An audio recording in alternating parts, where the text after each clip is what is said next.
is Dwarf Fortress. It's been recommended to me a bunch of times, but I ignored it until now because it's a free game that's been out since 2002, so I felt like there's no rush to try it. I'll eventually try it, but I haven't yet. Anyway, I tried it, and oh my gosh, it's like an amazingly good game. I've been playing the heck out of it, but it's like any really good game like Civilization 5 or EU4 or whatever. When you first start playing it, you spend more than half your time going to the wiki or going to Google and asking simple questions like, what do I press to make potash? It says I need potash to fertilize my garden, but I don't know how to make that. And, you know, so you look up all this stuff and whatever and get better and better at knowing what keys to press. So now that I've played it for about 50 hours, I feel like I at least know enough of the keys to be able to record some of it without having the recording be just me looking stuff up. Anyway, this is a cute picture I drew of Dwarf Fortress-atudinousness. I got a little help from my Gwenny, but this is the game itself. In order to play it, first things first, you need to get this program called the Lazy Newb Starter Pack. There's two versions well, three versions. There's the default version, which is unplayable. Don't even try. Then there's the modded version, the simple modded version, where the only thing the mods do is give you a tiny bit of functionality, and that's this one, the Lazy Newb Pack. Just a little bit of functionality from mods. If you just Google it, Lazy Newb Pack 5.3 Dwarf Fortress, you'll find it. And then the utilities that come with it that are really important are Dwarf Therapist and Sound Sense. And then over here, make sure to turn aquifers off. I don't know why, people just say always do that, so I do. And set your all these whatever to whatever you want. I don't really care. I just turn everything on because why not? And then launch the game. When you first get into the game, it won't have a start playing or continue playing thing. It'll only have a create new world button. When you click create new world, it says give me a bunch of options, and all you really need to know about these options is that you want your history to be either short or very short, because otherwise it'll take forever, and you want your mineral occurrence to be either everywhere, frequent, or sparse, but not super rare, because you know, at least for your very first game, having no minerals would totally suck. Anyway, I've already generated some worlds, so once you've generated a world, it takes a little while. You can click start playing and Dwarf Fortress, and it goes into your world and it says, okay, here's your world. Roar, roar. So there are several civilizations, and if you pan around the world, this over here is the world map. Now you can zoom in and out with the bracket keys, hopefully. I guess they're not working. There we go. So if you zoom out, this is our world. That music is way too loud. Maybe I'll use the sound mixer, or I'll just mute everything on the recording, and then it won't matter that the music's loud. So, yeah, this is your world over here. This is the world map. This is the region map, so it's like a zoomed-in version of the world map. And then this is the super zoomed-in version, the local map. Now, when we embark, we're going to choose a tiny local area on this side, and this is the only area we're ever going to see ever. So the fact that the world exists in the background is only relevant because it decides which other civilizations will attack you, which other civilizations will want to buy from you, what they will want to buy. Like if there's a giant elf city that has no metal near it, then and you have a bunch of metal, they might want to buy metal from you, and so on and so forth. Also, there are giant roaming monsters, so there might be a dragon right here, and every couple of turns it moves and moves and moves and moves and moves. And all that happens in the world map in the background, but you're never going to see it. The only interaction you're going to have is with anything that happens to stumble across your local area. This dark gray is mountains, light green is forests, and yellow is sand, and blue is water. Pretty obvious stuff. So let's zoom in, and we're going to try to find a place close to a mountain with lots of green. And then over here, we're looking for something that has shallow metals and deep metals. And up here, trees, it has lots of trees. So that has sparse trees. We don't want sparse trees. Scarce trees, no trees. Lots of trees. Woodland, that's great. And this has deep and shallow metals. There's also something called flux stone. If you can find flux stone, it means that you're very likely to be able to find iron. So we're looking around for that. And there's a search feature, although you often don't need to use it because you can just look around until you find the right thing. But I guess I'm going to use the search feature. We hit F and you say, find me a place with fluxstone. Yes. Go. And it searches the whole map and tells you where the fluxstone is. You could also say find a place with fluxstone and deep metals and shallow metals near a river without an aquifer that has very little savagery, blah, blah, blah, blah, blah.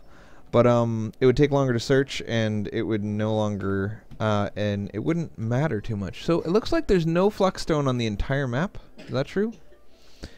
Oh, there's only one area right here with Fluxstone. Nice. Well, that's sad. So what that means isn't that there's actually no Fluxstone. Basically, you mix sedimentary rock with Fluxstone, and then you burn it. And the chemical reaction between the Fluxstone and the sedimentary rock, the Fluxstone binds with all the impurities in the sedimentary rock and pulls them out. And what's left over is called iron. And you can turn iron into pig iron and then turn it into steel, and you can make weapons from it. So if you don't have Fluxstone or you don't have sedimentary rock, you can't make steel, and then you can't make weapons, and that's kind of the whole point. But whatever. Let's just go somewhere nice and warm in the wilderness with some soil and shallow metals and deep metals. We don't need no stinking Fluxstone. We'll probably find some underground. So when you do find on the map, it's only searching the surface. It says, is there any Fluxstone like sticking out of the ground? If so, we should embark there because there's clearly going to be more underground. But if you can't find anything like that, there's going to be more somewhere. Just have to dig for it. Anyway, now you can choose default Embarks. And Embarks are a big portion of the fun of the game. It's where you first get to know your dwarves. Because if you don't know and love your dwarves, then you're not gonna have a good time. So you can just click play now and it'll give you the default. Or you can choose one of these defaults, like simple start for new players, do this one. Or you can click prepare for your new journey carefully, in which case it'll let you choose everything yourself. Now over here, these are our 7 dwarves and we can give them names. We're gonna name the first dwarf, nickname will be Mayor. His name will be Mayor. And we can give Mayor some things that he's good at. Like we can say that he's a good leader. That would be a good thing for a Mayor, don't you think? Boom, you're a good leader. And he is good at record keeping and organization and appraising. And he's a good judge of intent. And he's good at crutch walking. He's good at walking around with crutches. Right? Why not? Why not? Alright, so that's our Mayor. And he's also going to be something that gives him a lot of free time. We'll make him a carpenter. All right, he's a mayor and he's a carpenter. Then over here, we got our next guy, and we're gonna make him just a miner, and he's not gonna be anything else. You know, you could make him a miner and an engraver, or miner and a cook, and a miner and a brewer, or whatever. But I like my miner to just full-time work on his mining skills, because the more you do something, the more skilled you get with it, and I want him to be really good at mining. The higher your mining is, the higher percentage chance you have every time you dig a rock for it to turn into a usable stone that you can craft with, right? So if you embark on a small map that only has a total of 100, you know, available things that you can turn into steel, and then you mine all of them with crappy miners, you might only get 10 actual stones that you can use for steel, and that would be tragic. So you want one legendary miner that you can use to dig those out. And we'll talk about the rest of our guys later, but first we need to switch over. You see down here it says push tab to switch to items. These are our items. We need to turn off some of these items. We don't need a wheelbarrow. We do need wheelbarrows, but we can make them. Because we embarked in the woods, we can make anything that we need to out of wood. So this is made out of birch tree. Well, we're gonna have plenty of birch trees. We can make our own. We can make our own bucket. We can make our own splint. You used a sheep to make a quiver. That's funny, but we don't need quivers because that's only for ranged attack, and we're not gonna have any ranged attackers in the beginning. We'll just bring one rope to make a well with, and we don't need any bags. And we don't need any cloth to make clothes with. We don't need any thread. So clothes just keep your dwarves happy. Dwarves don't like to be naked. They get all pissed off if they're naked. But I don't care. I'm just gonna let them be mad. It's fine. Plump helmets are mushrooms. Now this is kind of like EU4, how you can choose to play as France, or you can choose to play as England, or you could choose to play as Somalia, right? You know, with no natural resources and a terrible government and very small land area. And so what you choose to go in as is what decides how hard the game is. So because this is our first time playing, we want the game to be pretty easy. Now plump helmets make the game ridiculously easy because you can grow them in a garden, you can eat them raw without having to cook them or anything, and you can make beer out of them, ale out of them, right? And those are the only 3 things. So with just plump helmets, you can keep your entire population fed with just one guy and plump helmets. So you don't need any other kind of food or any other kind of drink. It's ridiculous. So we're all about plump helmets. Later on, if you want the game to be harder, if you want to not play as France, you can play without plump helmets. And then you need to like butcher animals and gather plants from the wilderness and maybe You know, there's all sorts of other ways you can generate food that are much more difficult than farming. Farming is the easy mode, and we're going to stick with the easy mode for now. Alpaca kidneys are just another source of food. We don't want food. No food for us. We don't want dimple cups. We don't want rock nuts. We don't want sweet pods. We don't want cave wheat. We don't want pigtails. And these are seeds, plump helmet seeds. We're going to start with a 5x5 garden, so we need 25 seeds. We're going to bring lots of booze. We'll bring 20 of each for 40 booze. And an anvil. You need to bring your anvil because there's no way to make an anvil. You have to either trade for it or bring it. And trading is important, and it's not very hard. But in order to trade successfully, you need to build a trade depot, and I'm just so lazy. I don't like to build a trade depot. Axes are for cutting down trees. You only need one. Picks are for mining. We only need one, but we're going to bring 3 because later on when we want more miners, I don't want to have to make a new axe. That's not cool, because we might not actually find copper or iron. We might have to buy our first or second axe, and that would be a pain in the butt. So bringing 3 axes. And then it's important to bring dogs. You can bring 1 male dog and 1 female dog. Now the way to tell between male and female are these little tiny icons. These are ovaries, that means female. These are not ovaries, that means male. Although the male icon, I don't know what that is. It's like a bag, like men are bags. What does that even mean? And if you forget which is which, then you can look at cows, right? Because a cow is a girl and a bull is a boy, so it becomes obvious which one is which when you do that. So what we want is 1 male dog and 7 female dogs. 1 dog per dwarf so that they can protect our dwarves. The dogs will breed. Most people just bring 1 male and 1 female dog, then let them breed for 7 generations until you have 7 or 8 dogs, and then start training them for war dogs. But I like to just have them as war dogs right away because I don't use my money on the other stuff that other people like to bring. Let's bring some sand. Sand. Not sandstone, just white sand. And we'll bring 5 weight sand because I've heard that if you bring 5 weight sand, it gives you 5 bags, and I want to verify that. I don't know if it's going to work or not. Anyway, we can bring our dogs will be pets for people, and then we want to bring gobblers. Gobbler, gobbler, gobbler. Where's my gobbler? Gobble, gobble, gobble, gobble, gobble. Turkey gobblers. They're there. So we want to bring 1 hen per person, and then 1 male to impregnate them all over the place. Up and impregnate. And that is all we really need, right? I think. We could bring a nest to be able to immediately gather eggs from people, but I don't think we really need to. Let's type nest. Iron nest box, gold nest box, copper nest box. I want a wooden nest box. Do they have any wood? So also, the materials you have access to will be different every time. Yeah, they have wood nest boxes. We'll bring 4 of them. Because you're actually you're an offshoot of an existing dwarven civilization that was generated on World Gen. So they plop down a tiny dwarven civilization, and then every year you let it run for, the civilization either gets bigger or smaller based on some random stuff. And if like a giant monster encounters it, it might kill off all the population except for 3 or something. And you might have embarked right next to the ocean and not have access to anything that comes from mountains because you're so far from the mountains, or you might embark on a mountain, not have access to any plants or whatever. Not embark on, but your primary civilization might have come from a mountain where they don't have access to any outdoor plants or something. So it's tricksy. You'll have different embark choices each time. That's my point. I don't know what the difference is between turkeys and chickens, but I think we're good with what we got. So now we're gonna go back to the dudes. We set up a mayor who can carpenter, and then a miner who can mine, and then we want a woodcutter who can woodcut. He's going to be our outdoorsman woodcutter.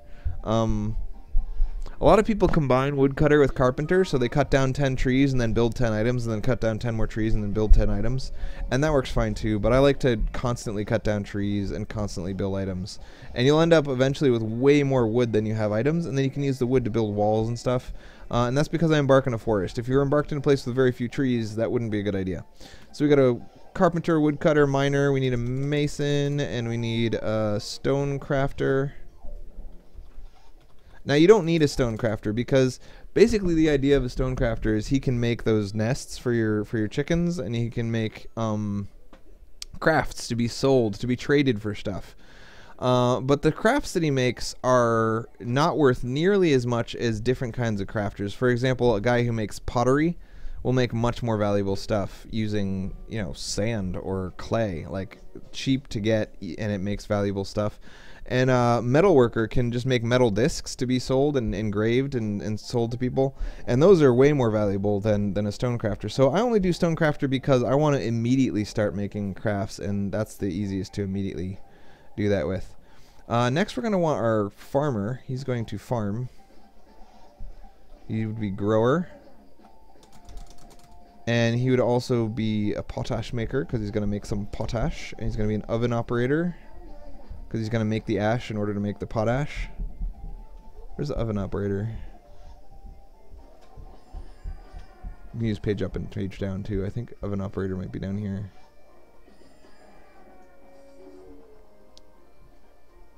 I don't see it. Oh, there it is. Furnace operator. That's why it's not oven, it's a furnace. So we'll give him a little bit of furnacing and a little bit of potashing. Alright, let's make our miner, no, our woodcutter can be an animal trainer. It's good to have an animal trainer. Because why not? And our mason can be, I don't know, something cool. And finally, we've got a grower. We need a brewer. A brewer. He's gonna brew our stuff and maybe cook for us a little bit. That should be good enough. Now I'm wasting a bunch of points by not giving everybody a secondary job, but I find that at least at my level of complexity, which is not very complex, I usually just want everyone to do one thing so that they can get really good at it. So people level up the more they do something. Okay, so there's two different concepts. There's the level of your skill, which is how much you've done it. There's the current skill level of your skill, which is like how much you've done it minus how long it's been since you did it last. Like you can get rusty if you haven't done something in a long time. And then there's the role or proficiency in a skill, which is how much your guy enjoys doing it and therefore how quickly he learns, how quickly he levels up. So a guy who's really suited to a role is going to level up really fast doing that role, whereas a guy who's not at all suited to a role will still level up. It'll just take twice as long. I have no military. Oh, I need a mechanic. This is a stone crafter, so we can give him all sorts of other jobs because stone crafting is not super urgent. We'll make him a mechanic if I can find it. Mechanic. Nice. And anything else neat that we need to try? Maybe our mason can also be a weaponsmith and an armor smith and a metalsmith and a bowyer. And you can... Oh, you know what? I think furnace operator is different from wood burner. I'm glad I know that now because I made that guy a really good furnace operator when I meant to make him a really good wood burner. Awesome. So this is the story of our dwarf. So now let's give names to the other guys. This guy will be named the miner because he's the miner, right? So customize nickname miner. And then this guy will be named the woodcutter because he is the woodcutter. We'll call him Choppy. Choppy von Animal Smith. And this guy is going to be the mason and our crafter. But we'll name him Mason Metal. His name is Mason Metal. And this guy's name is going to be Cuppy. Because he makes cups. And he's also a mechanic. So, Cuppy. Cupmick. He's a Cupmick. You can have much more interesting nicknames. Like you can name them Ben or George or Shaved Testes. Or whatever. But I like to keep my nicknames relevant. This guy is going to be Farmer. Nickname Farmer. And this guy's going to be nickname Brewer. C. Drunk. Hey, drunk. How's it going? Way to be drunk. Now we got 173 down here, 173 points left, so we can buy a bunch of other crap. I don't know what else we need. Let's see if we can think of something. We got more food, more seeds, more drinks. It's always good to have more drinks, right? We can bring more picks, digging implements, weapons, training armor, ammo, leather. Might be good to bring a bunch of helmets for people. I didn't make a stone cutter. I mean a gem cutter. Maybe I should make a gem cutter. I'm gonna do that. Make somebody who I didn't use. This guy, the miner, he'll also be a gem cutter. Gem cutter. And a gem setter. There you go. Because cutting gems, you can engrave the awesome cups that you made, and then they're worth more when you sell them. That's good times. And you're going to get a bunch of gems by mining anyway, so if you don't cut them, you're just throwing money in the trash, man. It's just trash money, right? Trash money. Alright.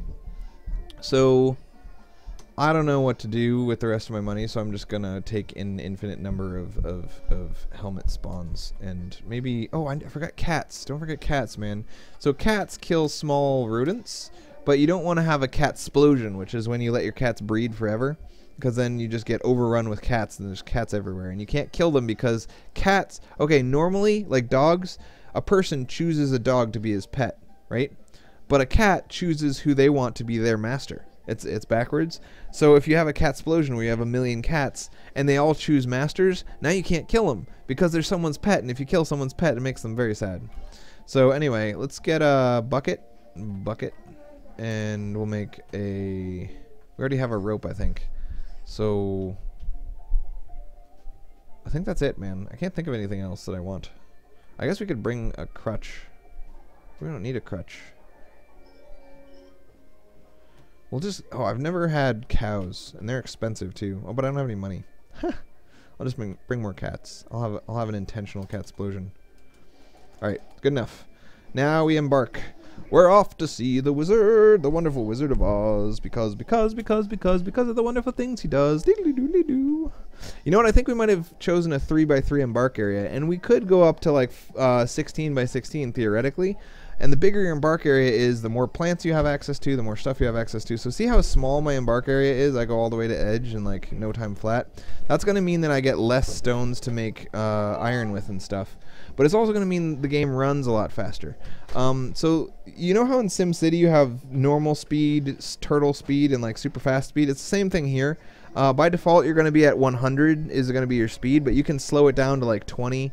And this is like turns per second kind of thing, except backwards. I don't know, it's FPS, frames per second, turns per second. So and I've tested it. It runs up to like 2,000 frames per second, especially in the early game.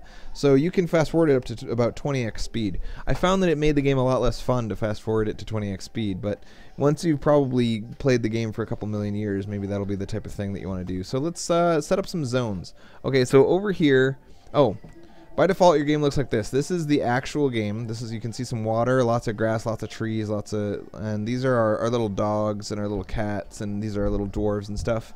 Over here, this is the menu. This is the most important screen. Over here, this is a major map, but because our thing is so small, there's no need to have a zoomed out map. So I hit tab twice to get it so that it just looks like this. You could hit tab one more time and now it's just this, but then you won't have access to this. Once you've memorized all the hotkeys, you don't really need to keep this open anymore, and I've pretty much memorized all the hotkeys, so I usually wouldn't keep it open anymore. Anyway, let's find a place for our house. Usually I just dig straight into the ground, but this time there's a hill right here, and hills can really make things a lot easier. So right here, if I build a wall from here to here, then I have all this, it makes it so that I need far less wood to secure my start, and then I can dig into the mountain right here and get a nice beautiful hill. So let's talk about some of the keys for zooming in and zooming out and controlling the map. You got bracket is zoom out and the other bracket is zoom in, right? I like to play all the way zoomed in because it just makes things prettier. Then greater than and less than are go up a level, go down a level, up down, up down. So this is the mountain, the hill goes up here, and then this is the on top of the hill. I could actually, you know what? I could go to the top of the hill, get rid of all the ramps that allow people to climb up the hill, and then I'd just be on top of a hill and totally safe. Although I would have to wall around the edge of the map if I did that, because there's no way people could... Like I said, you know those giant roaming beasts and stuff? They're going to come in from somewhere along the edge of the map anywhere, and I don't know where. So if I didn't wall along the edge of the map, it wouldn't be safe. So never mind. I dislike that idea. So I'm going to make my... my wonderful cave right here. Oops. This is where I'm gonna go live. So that means I'm gonna start moving all my crap. Stockpile. Okay, so P is stockpile. These are all the hotkeys, and it says P for stockpiles. I just like to think of them as piles, right? So first we're gonna make a stockpile of everything. A nice general stockpile right there. Now by default it's an animal stockpile. We could have set it to something else, but it doesn't matter. So now we're going to do Q, which changes the building's assignments. So we're going to queue over the stockpile and hit S for change settings, and we're going to go and disable animals, then enable food. No. Yeah, enable well, for now we'll enable food. No, we won't. We want a separate food stockpile. This will just be for furniture, ammo, coins, finished goods, leather cloth, weapons and armor. That's our general stockpile. Then we want a trash stockpile that is not protected over here. So we'll say pile of refuse over here, and we'll make it really big. And then we'll change its settings with Q again, and we'll set it to have any animals, enable, refuse, and corpses. If you don't drag your corpses away, then your cave can get really stinky, and then people will be all pissed off that you made your cave so stinky. Then we're going to designate some trees to cut down. D for designations, designate. We're going to designate some trees. The default is trees. And we're going to say cut down anything that's between these 2 points. So see how the trees changed colors? Now they're going to get designated to cut down. Then we're going to gather any plants that are in between those same 2 points. That'll get everyone busy right away. And then we got our general stockpile. We want to make our build nests. Remember we bought those nest boxes? We want to build our nest boxes right here and right here and right here and right here and right here. Okay. Now we want to tell our chickens to sit on the nest. Now you can't actually tell the chickens what to do, but what you can do is tell the dwarves to make the chickens do something. Pasture. So we set up I for zones, and then we just set a zone on top of those nest eggs things, and then we hit N for pasture. So N for pen pasture, capital N, and we're gonna go and say, hey chickens, come sit on this thing. Actually, we'll just tell 3 of them because it's only 3 area, and then we'll put our other chickens in a different area. So we'll make a bigger area for everyone else. And again, N, capital N, and tell the chickens. So you see how right there, right here in green, it says those guys are already in a pasture. So we just set anyone who's not already in a pasture to be in this one. Good job. And that'll include our male chicken because we don't want him to die. That would be tragic. Okay. Now we're gonna make another pasture just right here where we put our stupid cows. N, capital N, stupid cows, our yak bulls. And then this is going to order the dwarves. It's going to say, if you see a cow that's not standing right here, go grab him and tell him to stand right there. Also, I should actually make that bigger because he'll run out of grass if he stays still for too long. So let's X, capital X, and then we'll make that really big. Oops. X to change it back into the placement mode instead of the delete mode. And now N, capital N. Minus on the numpad brings you up. And we'll throw down our yaks. We'll yak it up, baby. Yakety yak. Don't talk back. Now I want to make a pile just for eggs right next to where my chickens are going to be. And we'll set a queue settings, disable animals, and enable food, but disable all food except for eggs. Permit eggs. Done. So that's an egg stockpile. Then everybody's starting to do what I told them to. See, I unpaused it with spacebar. Now right here it says idlers. You have 0 idle dwarves. Our dwarves are busy. They're doing their dwarf thing, right? They're dwarfing it up. Way to dwarf it up, dwarvies. So we're going to wait until some of our dwarves become idle, and then we'll give them more things to do. But until they're idle, there's no reason to do anything else. So I'm going to start the next episode now, but